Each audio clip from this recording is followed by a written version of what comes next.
Hi everybody, Don here again. Man, it is a beautiful October day and it's chilly. I got to tell you, it's only about 42 degrees. Not going to get much warmer. But I was tagged by my good friend Rob, the Sapper Gardener over at Essayons Family Garden. And he was doing a video that was inspired by Wayne and Lynne over at Homestead Aus. Which I think is Homestead, Australia. And it was for alternative ways to cook when, some kind of a natural disaster happens or the crap hits the fan. And in a year like this, who knows, right? Could happen anytime. So he tagged me to show some alternative methods of cooking, and I thought that was a pretty cool idea. So let's take it from there. Okay, so here's the scenario. It's either a natural disaster, hurricane, whatever, and the power is out. What are you going to do?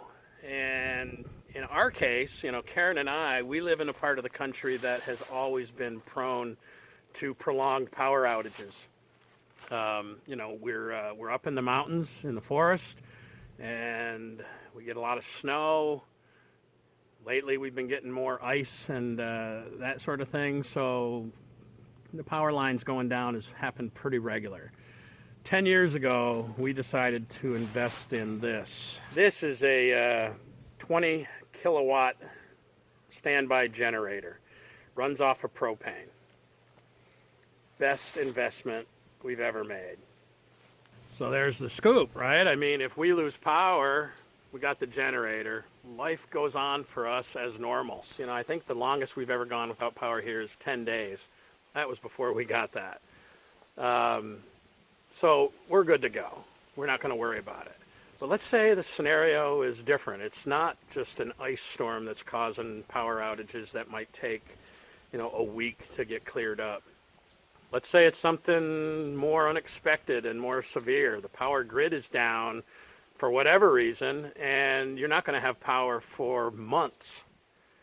That's a big difference, right? Because we have a 500-gallon propane tank. I have no idea how much propane this thing is going to burn.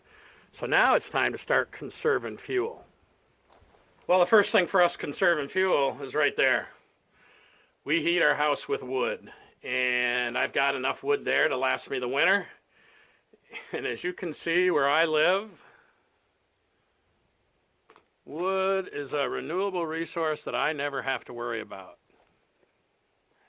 We've come to the point where we need to conserve our propane. That 500-gallon tank's going to last a long time, but I have no idea how long.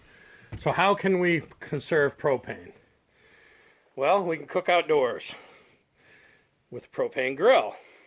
However, I've got 4 tanks of propane that I always keep full.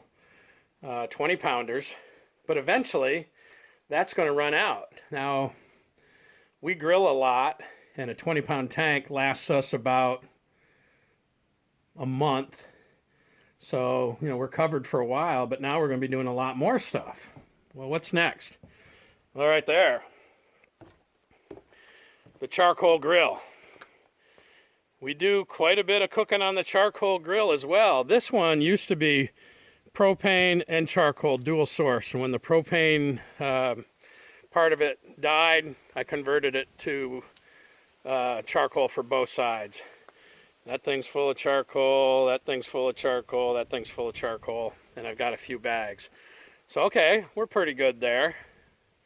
But what happens when you run out of charcoal and you can't get charcoal anymore?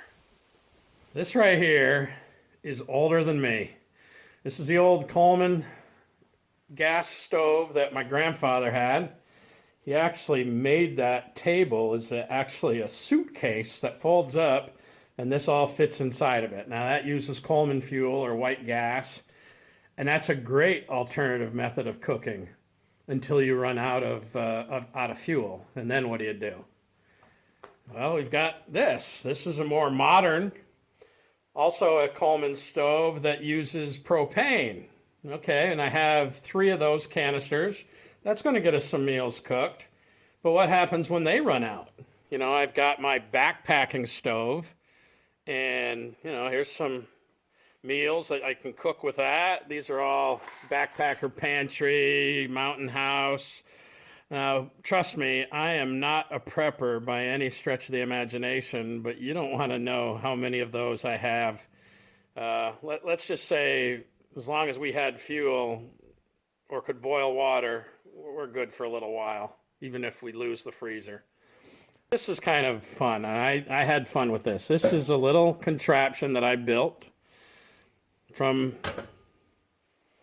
a tomato sauce can. Now, you can go to a pizza place and they probably can get those for you for free, you know, when they use their tomato sauce, comes in a can.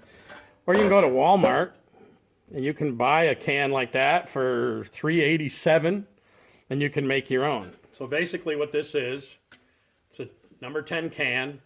Took an old style can opener, one of these babies right here. You just go around and you cut holes all the way around the top. Now, I found it better to do it when this thing was full, because once you take the top off of this bends really easy. So I punched all these holes in the top and bottom when it was full, then took off the top. What I made was this. This is called a buddy heater. And basically, what this is, I'll show you a little clip of when I made these. This is an old tuna fish can, kind of a big one. What's inside here is rolled up corrugated cardboard. So you cut your cardboard, same height as the can, rolled up real tight. It needs to be corrugated because it needs to have those little holes in it. And then you take paraffin wax, and I'll show you that. You boil it, double boil it, because you don't want to ruin your wife's good pan or you're going to be in the doghouse. Trust me, I didn't do that this time. So what I'm doing is I bought this cheap little stainless mug because you don't want to melt the wax in your wife's good pan. So I'm using it as a double boiler. 2 of these blocks of paraffin wax are in that now. I've already put one in the candle itself. Now what I'm going to do, that's gotten liquid. I'm just going to turn that down. And I'm going to slowly pour it in to the can with the corrugated cardboard. And just about full. So you can see now that's going to harden. It's kind of like homemade sterno, kind of. This will burn for a long time. And what you can do, light this, set this on top of it. The holes on the bottom give you airflow through. The holes on the top give you, exit for the smoke and flame. And you can cook right on the top of this. So that's one method. Now you guys probably know what this is, right? This is I think they call it a charcoal chimney. When you're cooking with charcoal, you put some charcoal in here, you roll up some newspaper, put it in here, light it, gets that thing started, and really quickly, like within 10 minutes, your charcoal is roaring.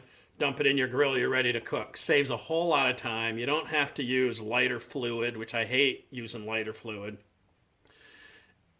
But you can also cook on this. Now what I did is I drilled some holes around here, and then this pan just happens to fit perfectly on top of that. With charcoal or wood or whatever, you can boil water on that. And I'm going to show you because we're going to cook lunch in a little bit. This is our fire pit. We spend a lot of evenings here at the fire pit. This summer, unfortunately, because of our drought, we didn't get to have as many fires as we normally have. We had a fire ban on in the state for quite a while. Luckily, we've gotten a lot of rain in the last few weeks, and the fire ban is over. So I've got a pile of hardwoods over here. I'm going to put up a small fire to cook on. So like I said, I don't want a very big fire. I'm just taking a couple of rounds. And then I got a bunch of stuff that I'd normally use for kindling. This is just some scrap pine wood. I'm going to build a little kind of what I call a log cabin style fire. And then, once that gets going, what I got here is a lot of oak from when I'm splitting wood. You get these little shaving pieces of oak that come off. And this is good hardwood, really good for cooking. So once I get this little fire of softwood going and burned up good, I'll put that oak on there. That'll give me a decent bed of coals for cooking. All right. The softwoods are burning down pretty good, and I'm going to get a good bed of coals out of this. Just going to break it down a little bit. And throw a little bit more oak on there.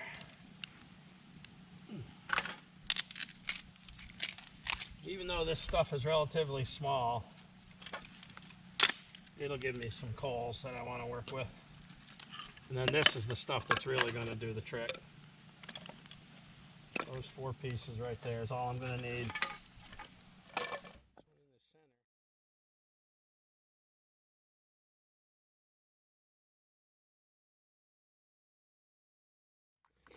All right, so now my wicks are going. Let's give that a little protection from the wind and see how that goes. We'll fry the potatoes on that. You can see the charcoal chimney is getting going good. So in a few minutes, my coals are getting good. I'm going to go get the moose burgers and the potatoes, and we'll see if we can get those potatoes cooking. You can see the chimney is going pretty good. The charcoal's really starting to get ripping. I want to try to boil some water, so I've got some water going there. My coals are getting good over here. And then what I did is I just put the cast iron skillet on top of the buddy stove. We're going to see if that gets hot enough to melt that butter. And here's what we're cooking. I've got a couple of square hot Italian sausage moose burgers, and I cut up some small potatoes into quarters. I'm going to boil the potatoes on that, and then I'm going to fry them up. I'm going to parboil them, and then I'm going to fry them up on the skillet. And when this gets good and hot, I'm going to throw those hot Italian sausages on there. Basically just going to be a 2-course meal today. I got to tell you, the hobo stove is really putting out a lot more flame than I anticipated. But that butter is melted well. Got the moose burgers on, and they should do all right. I might lower that down a little bit since my fire is not too high. But yeah, looking good. Yeah, the buddy heater is burning real hot. I've transferred the potatoes. See, those potatoes are just about done. Sizzling away on the old buddy stove, and the burgers are looking pretty good. I'm about ready to wrap things up and take it in the house.